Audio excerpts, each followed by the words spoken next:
ఈ పల్లెటూళ్ళలో ఉంటున్నాను కానీ ఏమీ తెలియట్లేదు. ఎవడు ఏమీ చేయడు. ఎవడు ఏ సమాచారం చెప్పడు. ప్రెసిడెంట్ గారి దగ్గరికి వెళ్తే ఆయనేమో డాబు దర్పం చూపిస్తాడు. కనీసం వార్డు మెంబర్ కూడా పలకరు. ఇక గవర్నమెంట్ ఆఫీసర్లా, అదే పంచాయతీ ఆఫీసర్లండి, వాళ్ళు పట్టించుకునే ప్రశ్నే లేదు అని బాధపడే వాళ్ళకి ఒక మంచి సోర్స్ అయితే ఇస్తున్నాను. ఈరోజు పంచాయతీల పరంగా పోల్చుకుంటే భారతదేశంలో బెస్ట్ పంచాయతీలు ఎక్కడున్నాయి, బెస్ట్ పంచాయతీరాజ్ వ్యవస్థ ఎక్కడుందంటే కేరళ అంటారండి. ఎందుకంటే అక్కడ సిటిజన్స్ అంత బాగా ఇన్వాల్వ్ అవుతారు. మరి మనమేమో తక్కువ ఇన్వాల్వ్ అవుతాం. అది కూడా ఒక కారణం. అయితే దీనికి పరిష్కారం ఏంటంటే మేరీ పంచాయత్ అని చెప్పి గవర్నమెంట్ ఆఫ్ ఇండియా ఒక మొబైల్ యాప్ తీసుకొచ్చిందండి. ఇలాంటి మొబైల్ యాప్స్ చాలా ఉన్నాయి కదా అంటారేమో.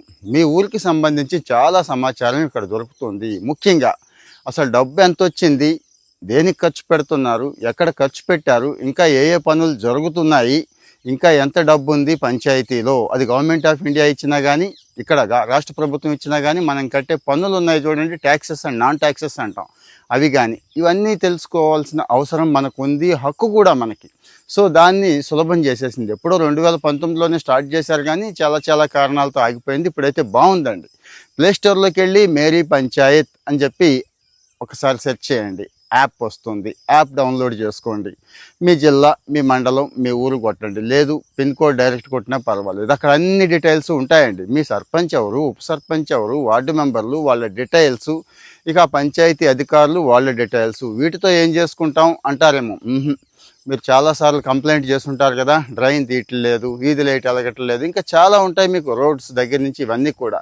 ఇవి ఎందుకు చేయలేకపోతున్నారు అనే కారణం అక్కడ దొరుకుతుంది. అసలు మీ పంచాయతీలో డబ్బు ఎంత ఉంది, ఎంత వచ్చింది, ఎంత ఖర్చు పెట్టారు, ఇప్పుడు ఎంత ఖర్చు పెడుతున్నారు, ఏ ఏ పనులు జరుగుతున్నాయి. ఇక్కడ జీపీఎస్ని కూడా ట్యాగ్ చేశారు కాబట్టి వేరే చోటకి వెళ్ళి తీయడానికి కూడా కావదండి, కష్టం.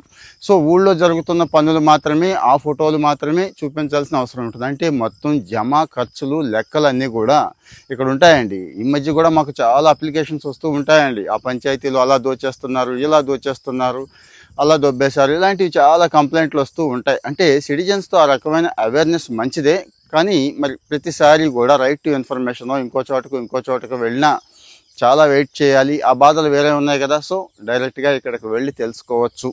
ఫస్ట్ లెవెల్లో అయితే ఇన్ఫర్మేషన్ మొత్తం ఇచ్చేసారండి. ఇక సెకండ్ లెవెల్లో మీరు అక్కడ రియాక్ట్ అవ్వచ్చు. రియాక్ట్ అవ్వడం అంటే ఏముంది, సోషల్ మీడియా బ్రహ్మాండంగా ఉందిగా, తప్పేమీ లేదు. మీ సమస్య ఏమైనా ఉంటే, డబ్బులు ఉన్నాయి కదా పంచాయతీలో, కాస్త మా ఇంటి పక్కన ఈ సమస్య ఉంది, మా ఊళ్ళో ఈ సమస్య ఉంది, మా వీధిలో ఈ సమస్య ఉందని చెప్పుకోవచ్చు, చేయించుకోవచ్చు.